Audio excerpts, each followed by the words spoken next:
안녕하세요, 주한호입니다. 지난밤 트럼프와 일론 머스크 사이의 불화로 인하여 비트코인의 시세가 12만 달러를 넘을 것이라는 기대감과는 무색하게 다시 10만 달러 선으로 떨어지고 말았죠. 현재는 정확하게 원화 1억 4,335만 8,127원가량, 달러 기준으로는 약 10만 5,877달러 가량의 시세를 보여주고 있는 가운데, 지난 6월 2일경 가장 급격하게 하락세를 보여줬을 때 비트코인의 시세가 무려 10만 500달러 가량으로 떨어지는 모습도 보여주었습니다. 현재는 비트코인의 시세가 아주 소폭 회복되는 모습을 보여주고는 있지만 그 회복세가 너무 미미하기 때문에 좀 더 지켜봐야 할 것 같다는 분석들이 가득한데요. 그 와중에도 비트코인의 24시간 기준 거래량은 현재 7.5%가량 상승한 모습을 보여주고 있습니다. 현재 암호화폐판 자체가 또 다시 분위기와 투자 심리 자체가 안 좋아진 가운데, 많은 분석가들은 현 시점이 오히려 기회가 될 수도 있다는 의견들을 표출하고 있는데요. 아무리 하락세를 보여주고 있다 하더라도 결국에는 오를 수밖에 없는 이 비트코인과 확고한 알트코인들을 시세를 잘 보고서 지니고 있는 것이 더더욱 현명하다는 것입니다. 우선 현재 흘러가는 장세부터 먼저 파악해 보겠습니다. 앞서 소개한 대로 트럼프와 일론 머스크 사이의 갈등이 현 시점 꽤 심각해 보이는 가운데, 이게 어떻게 흘러간 것인지부터 파악할 필요가 있겠는데요. 현지 시간 기준으로 7일 미국의 일간 워싱턴 포스트는 그의 측근들로부터 계속 공격을 받았던 일론 머스크를 계속해서 감싸주던 트럼프 대통령이 결국은 머스크와의 파국을 선택한 그 내막을 소개했다고 합니다. 보도에 의하면 우선 지난 5일 머스크가 SNS를 통하여 트럼프에게 공개적인 비난을 퍼부은 것에 대하여 충격을 받아 트럼프 측근과 지인들에게 해당 사항을 의논했다고 전했는데요. 이 과정에서 트럼프가 머스크를 대단한 마약 중독자라고 지칭을 하며 일론 머스크의 이 같은 행동들이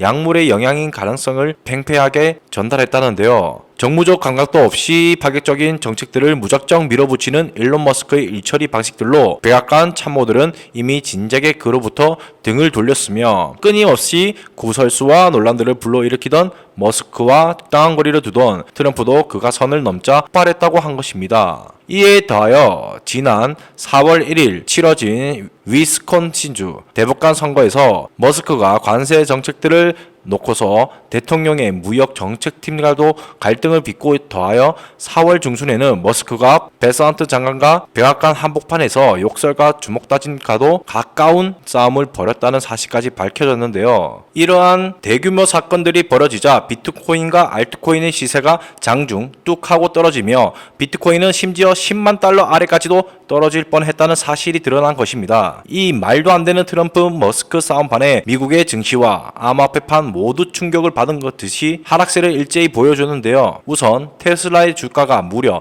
14%나 추락하고 미국의 증시 3대 지수 또한 하락하면서 가상자산 시장의 투자 심리 자체가 위축 압박을 받고 있다는 전했습니다. 같은 시간 이더리움은 무려 7%가량, 리플은 마이너스 0.6%가량, 솔라나는 7.43%, 도지코인 10.5%나 떨어진 모습을 보여주는데요. 트럼프는 미국 경제방송에 CNBC에 따르며 감세 법안을 정면으로 비난한 일론 머스크에게 매우 실망했다라고 전달하며 정부와 머스크 간의 계약을 축소시킬 가능성을 시사했다고 합니다. 이에 머스크는 내가 없었으면 트럼프는 선거에서 졌을 것이다 라고 반박하면서 불화가 깊어진 것을 보여주었는데요. 분석가들은 이 트럼프와 일론 머스크의 사이가 불화, 갈등도 문제지만 현재 트럼프가 하자는 상호관세, 특히나 알루미늄, 철강 쪽에 30%의 관세를 부과하는 것에 더 큰일이라고 말하며, 일단 암호화폐판의 제외들을 잘 보유하고 있으며 이 위기를 잘 기회로 잡아야 된다고 설명했습니다. 한 연구원은 주간 시장은 고용 및 소비 지표 둔화에 주목하여서 기대감이 재차 부각되었다 라고 말하면서도 비트코인은 단기 상승 피로감을 해소하는 구간에 진입, 고점 부근에서 행보하는 지속 중이라 아주 짧은 시기를 지나가면 비트코인의 상승세가 더 가파르게 유지될 것이다 라고 분석했다고 합니다. 비트코인 도미넌스가 60%를 넘겨서 내려올 생각을 안 하고 있고, 시장 분위기 자체가 비트코인 쪽으로 완전히 넘어간 상태라고 볼 수 있죠. 반대로 생각하면 아직 알트코인 대불장, 알트코인 3차 대전은 시작도 안 했다고 볼 수 있습니다. 앞으로 본격적인 알트 상승장이 시작되면 그때에 대해서 이것저것 준비하려면 분명히 늦습니다. 그리고 알트코인이 너무 종류가 많습니다. 그래서 제가 오늘 좀 특별하게 그레이스케일 크립토 섹터 인덱스라는 걸 소개해 드릴 건데요. 알트코인 포트폴리오 짜시는데 많은 도움이 되실 겁니다. 보시는 것처럼 통화, 스마트 컨트랙트, 파이낸셜, 컨슈머 앤 컬처, 유틸리티 앤 서비스 5가지 카테고리로 나누어 봤는데요. 먼저 통화 부분부터 살펴보겠습니다. 보시는 것처럼 비트코인 비중이 상당히 높죠. 비트코인을 필두로 리플, 라이트코인, 비트코인 캐시, 스텔라 로메, 모네로, 비트코인 SB 등이 포함되어 있습니다. 리플이 비중이 4%라 적어 보일 수도 있겠지만 전체 포트폴리오 비중 중에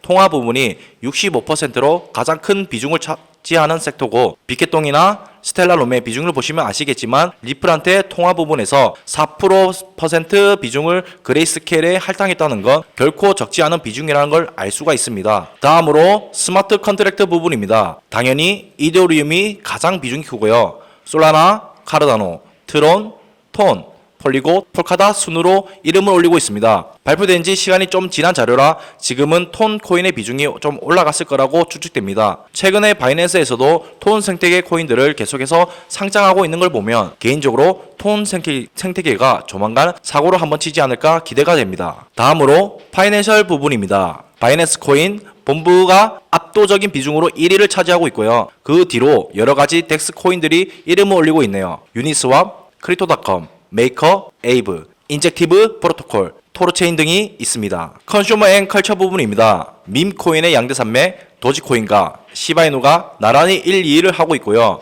그 뒤로 이뮤터블 X, 샌드박스, X 인피니티, 디센트럴랜드, 플로우 순으로 비중을 차지하고 있습니다. 트럼프 민코인 출시로 요즘 이 섹터 코인들이 시들시들하지만 그만큼 매수를 하기 좋은 시기라도 볼 수 있겠습니다. 마지막으로 유틸리티 앤 서비스 부분입니다.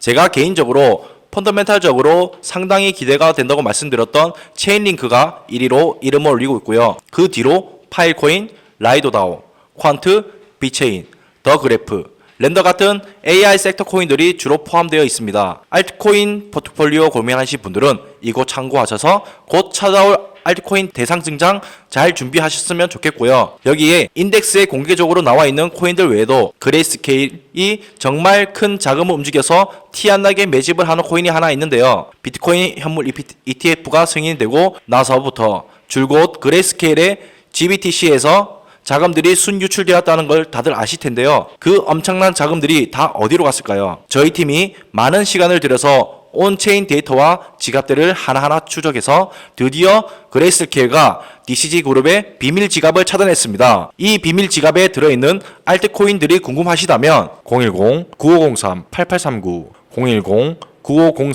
010-9503-8839 이 번호에 알파벳 J 이렇게 남겨주시면 바로 답장 보내드리도록 하겠습니다. 오늘도 제 영상을 시청해 주셔서 감사합니다.